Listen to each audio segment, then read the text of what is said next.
Notre reporter Valérie Maltais est allée couvrir les procès au Palais de justice de Québec de ce 4 avril.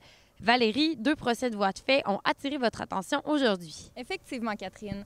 En premier lieu, il y a eu un cas de violence conjugale. Madame Chantal Desrosiers qui a accusé son ex-conjoint de l'avoir tabassé, de l'avoir frappé le 4 février 2011 à Lévis alors que le couple venait de décider d'une rupture et qu'elle tentait de reprendre ses objets afin de déménager le lendemain. Face à cette situation, le juge a déclaré coupable l'accusé et lui a donné une absolution conditionnelle d'1 an ainsi qu'une amende de 200 $ qu'il devra remettre à l'organisme contre les victimes, pour les victimes d'actes criminels, la CAVAC. Le juge a pris sa décision, Valérie, devant 2 discours contradictoires. Oui, parce que du côté de l'accusé, en fait, on disait qu'il n'y avait pas eu de coup.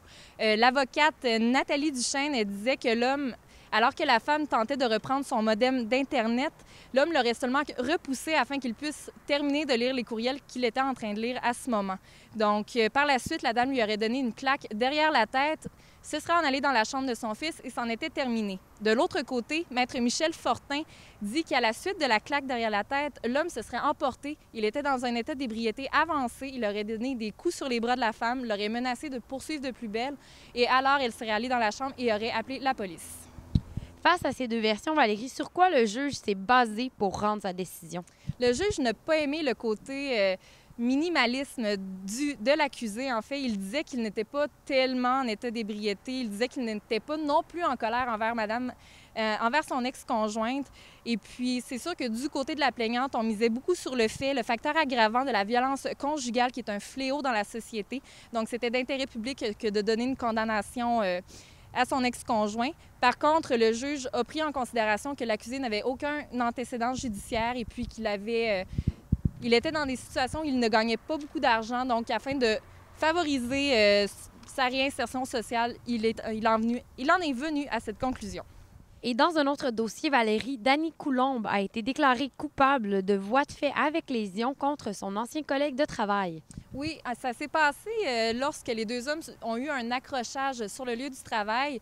Le plaignant était allé critiquer le travail de l'accusé et puis ce dernier, sous le coup de la colère, avait lancé un morceau de mélamine 2 pouces par 2 pouces environ en direction de l'accusé. Selon lui, c'était dans le but de lui faire peur seulement. Et par ricochet, ce serait atterri sur le front du plaignant. Donc, par la suite, l'accusé a perdu son emploi et donc, on connaît les conséquences. Il a vécu 1 année de stress et puis il a dû se retrouver un emploi. Pour le juge, d'avoir tenté de faire peur n'était pas, sous le coup de la colère, n'était pas vraiment une raison valable. Donc, il a bel et bien commis une voie de fait puisque c'est un acte qui n'est pas commis par insouciance. Et même sous l'effet de la colère, on doit réfléchir aux conséquences de nos actes. Donc, il l'a déclaré coupable. Il lui a donc demandé de faire un don de 300 $ à la CAVAC également. Et puis, il ne devra pas communiquer avec M. Audet et aura une probation de 2 ans à venir. Merci, Valérie. Merci, Catherine.